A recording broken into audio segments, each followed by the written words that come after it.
അങ്ങനെ നമ്മുടെ ഫിനാലെ നടന്നുകൊണ്ടിരിക്കുന്ന കാര്യം നിങ്ങൾക്കറിയാം. അപ്പം ഫിനാലയിലെ ആദ്യത്തെ എവിക്ഷനാണ് ഇനി അടുത്തത്. അപ്പോൾ അതിനെക്കുറിച്ച് കുറച്ച് മറ്റുള്ള വിശേഷങ്ങളെക്കുറിച്ചുമാണ് ഞാനിപ്പോൾ ഈ വീഡിയോ കൂടെ പറയുന്നത്. അപ്പോൾ നിങ്ങൾക്ക് സമയമുള്ളവരൊക്കെ വീഡിയോ കാണണം, നിങ്ങളുടെ അഭിപ്രായം അറിയിക്കുകയും വേണം. അങ്ങനെ ലാലേട്ടൻ ഫസ്റ്റ് എവിക്ഷൻ്റെ കാര്യം പറഞ്ഞു. അപ്പോൾ 5 പേരാണ് ടോപ്പ് 5-ൽ നിൽക്കുന്നത്. അപ്പോൾ ആരൊക്കെയാണ്? ജിൻഡോ, ജാസ്മിൻ, അർജുൻ, ഋഷി, അഭിഷേക്, ഇങ്ങനെ 5 പേര്. അപ്പോൾ ആദ്യത്തെ എവിക്ഷൻ നടക്കാൻ പോവാണ്. അപ്പോൾ ലാലേട്ടൻ പറഞ്ഞു ആദ്യത്തെ എവിക്ഷനാണ് ഈ 5 പേരിൽ ആരാണ് ഇപ്പം ഒരാൾ എവിക്റ്റ് ആകും, അതാരാണെന്ന് അത് ബിഗ് ബോസിൻ്റെ ജോലിയായിട്ട് ലാലേട്ടൻ കൊടുത്തു. അപ്പോൾ ബിഗ് ബോസ് ഈ ഒരു എവിക്ഷൻ്റെ കാര്യങ്ങൾ ബിഗ് ബോസാണ് ചെയ്യുന്നത്. അപ്പോൾ ബിഗ് ബോസ് അനൗൺസ് ചെയ്തു ഈ ബിഗ് ബോസിൻ്റെ പ്രതിനിധിയായിട്ട് ഒരാൾ വരും, അവരാണ് ഈ 5 പേരിൽ ഒരാളെ എവിക്റ്റ് ചെയ്യുന്നത്.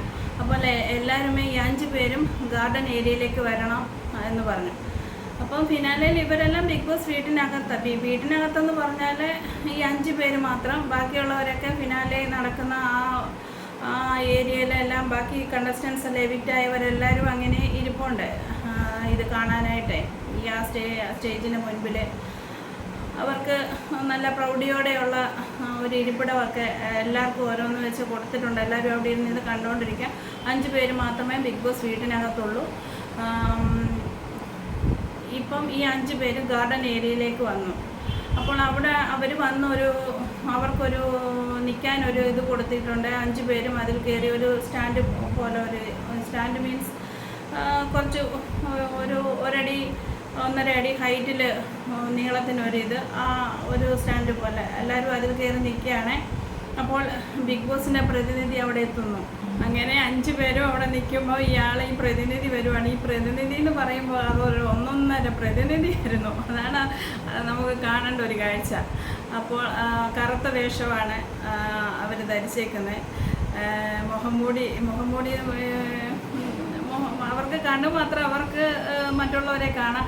നമ്മൾക്ക് അവരാരാന്നും വ്യക്തമാകുന്നില്ല. അതേമാതിരി ഒരാൾ ഭയങ്കര നല്ല ഹൈറ്റും അതിനൊത്ത വെയിറ്റും കുറച്ച് വണ്ണമൊക്കെ ഉള്ള ഒരാൾ, ഹൈറ്റും വെയിറ്റും എല്ലാം കറക്റ്റാണ്. അങ്ങനെ ഒരാൾ. അപ്പം ഇവർ 5 പേരും പുറകെ കൂടെയാണ് ഈ പ്രതിനിധി വരുന്നത്.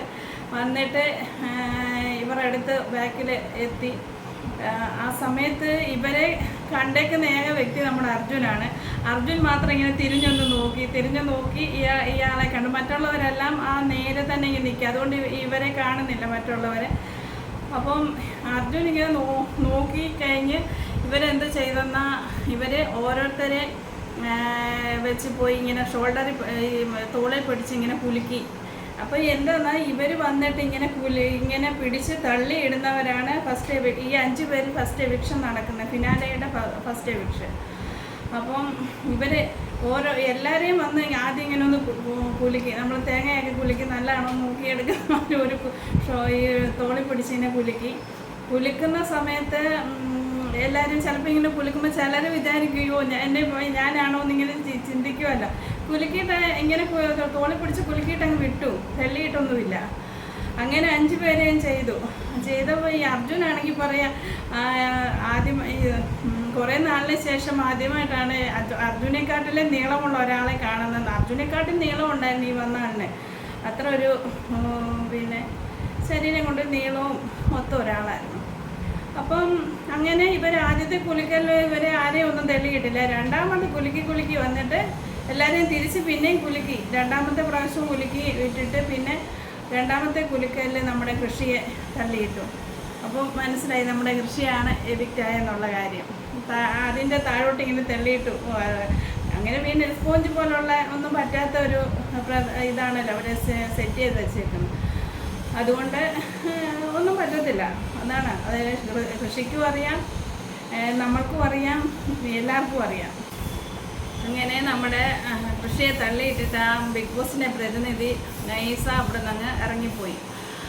അപ്പോഴത്തേക്ക് പിന്നെ ആ 4 പേർക്കും മനസ്സിലായല്ലോ കൃഷിയാണ് പോകുന്നത്. കൃഷിക്കും മനസ്സിലായി ഇല്ല, എന്തായാലും ഇന്ന് ഈ 5 പേർക്കും പേരുടെ കാര്യത്തിൽ ഒരു തീരുമാനം എന്തായാലും ആവുമെന്നുള്ള കാര്യം എല്ലാവരും അങ്ങനെ തന്നെ കരുതിയിരിക്കുന്നതുകൊണ്ട് ഒന്നും പ്രശ്നമില്ല. 5 പേരിൽ ഒരാളിപ്പോൾ ഫസ്റ്റ് എവിക്ഷനാവും, സെക്കൻഡ് എവിക്ഷനാവും, തേർഡ് എവിക്ഷനാവും, അങ്ങനെ എന്നുള്ളത് മനസ്സിനകത്ത് കണക്കൂട്ടി വെച്ചേക്കുന്നതുകൊണ്ട് വലിയ പ്രശ്നമൊന്നുമില്ല. എല്ലാവരും ആശ്ലേഷിച്ചു പരസ്പരം. കൃഷിയപ്പം പോവാണ്. അടുത്ത 2-3 പ്രോഗ്രാം കഴിഞ്ഞ് അടുത്തൊരാൾ എവിക്ഷനാവുമെന്നുള്ള സത്യം അവർക്കൊക്കെ അറിയാം. അപ്പോൾ അങ്ങനെ എല്ലാവരും ആശ്ലേഷിച്ചു. എന്നാലും എല്ലാവരുടെ മുഖത്തും ഒരു മ്ലാനത ഉണ്ടായിരുന്നു. പക്ഷേ ചിരിച്ചുകൊണ്ട് ആശ്ലേഷിച്ചത് നമ്മുടെ ജാസ്മിനായിരുന്നു. ജാസ്മിന് വിഷമമൊന്നുമില്ല. എന്താ ഈ കൃഷിയുടെ പുറകെ എല്ലാവരും നന്നായിട്ട് നമ്മളെല്ലാവരും ഇറങ്ങും ഇപ്പോൾ ഇവിടെ നിന്നുള്ള കാര്യം ആ സത്യം ഉള്ളിലുണ്ടല്ലോ, അതായിരിക്കാൻ കാരണം. അപ്പോൾ അത് കഴിഞ്ഞ് പിന്നെ കൃഷിക്കാണെങ്കിൽ മൈജിയുടെ വകയായിട്ട് ഒരു സമ്മാനം ഉണ്ടായിരുന്നു. ഒരു ഫോണാണെന്നാണ് തോന്നുന്നത്, നല്ല വില പിടിച്ചൊരു ഫോണാണെന്ന് തോന്നുന്നു. അപ്പോൾ അത് കൃഷിക്ക് അർജുൻ സ്റ്റോർ റൂമിലിരുന്ന് എടുത്തിട്ട് വന്ന് കൊടുത്തു. ബിഗ് ബോസ് അനൗൺസ്മെൻറ്റ് ചെയ്തായിരുന്നു ഇങ്ങനെ എടുത്തിട്ട് വന്ന് കൊടുക്കൊരു ഇങ്ങനെ മൈജിയുടെ സമ്മാനം ഉണ്ടെന്ന്. അങ്ങനെ അർജുൻ പോയിട്ട് അവിടെ നിന്ന് അർജുൻ ഈ കവർ എടുത്തിട്ട് നമുക്കത് കാണാൻ പറ്റുന്നുണ്ട്. ഇങ്ങനെ കവറിനകത്ത് നോക്കുന്നു എന്താ എന്നൊക്കെ നോക്കിയിട്ട് കൊണ്ടുപോയി പിന്നെ എല്ലാവരും കൂടെ ചേർന്ന് കൃഷിക്ക് കൊടുത്തു. അങ്ങനെ അവരെല്ലാവരും കൂടെ മറ്റ് 4 പേരും കൂടെ ചേർന്ന് കൃഷിക്കാണെങ്കിൽ ആ സ്നേഹ സമ്മാനം കൊടുത്തു മൈജിയുടെ വകയായിട്ട്. അത് കണ്ടപ്പം അത് അതിനകത്തുനിന്ന് കവറിനകത്തുനിന്ന് എടുത്ത് ഇങ്ങനെ എല്ലാവരെയും ഇവരെ 4 പേരെയും കൃഷി കാണിച്ചു. കൃഷി ഭയങ്കര തുള്ളിച്ചാട്ടമായിരുന്നു അത് കണ്ട്. എന്താണെന്നാൽ മൈജിയുടെ കാര്യമായിട്ട് എന്തോ സാധനം തന്നെയാണ് കൃഷിക്ക് കിട്ടിയെന്ന് തോന്നുന്നു. അപ്പം വിലപിടിപ്പുള്ള ഫോണാണോ അതോ വേറെ എന്തെങ്കിലും ആണോ എന്ന് എനിക്ക് അതൊരു സംശയം കേട്ടോ. ആ ഒരു പാക്കറ്റ് പോലെ അതിനകത്ത് ഇരിക്കുന്നത്. അപ്പോൾ തുള്ളിച്ചാട്ടം എല്ലാം കഴിഞ്ഞിട്ട് പിന്നെ എന്നാൽ ശരി എല്ലാവരും നിൽക്കുക. പിന്നെ ഇതുവരെ എത്തിച്ച പ്രേക്ഷകർക്കെല്ലാം നന്ദിയൊക്കെ പറഞ്ഞു. ഇത്രയും വരുമെന്ന് വിചാരിച്ചില്ല.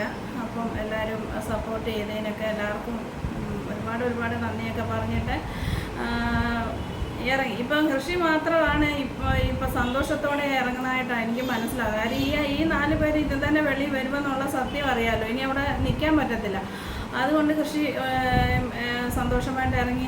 എന്നാൽ ശരി, എന്നാൽ കാണാൻ നിങ്ങളെല്ലാം ഇവിടെ ഇരുന്ന് പുഴുത്തോന്നും പറഞ്ഞിട്ട് കുറച്ച് സമയം കൂടി ഇവരൊക്കെ ഇനി ഇതിനകത്ത് ഇരിക്കണമല്ലോ.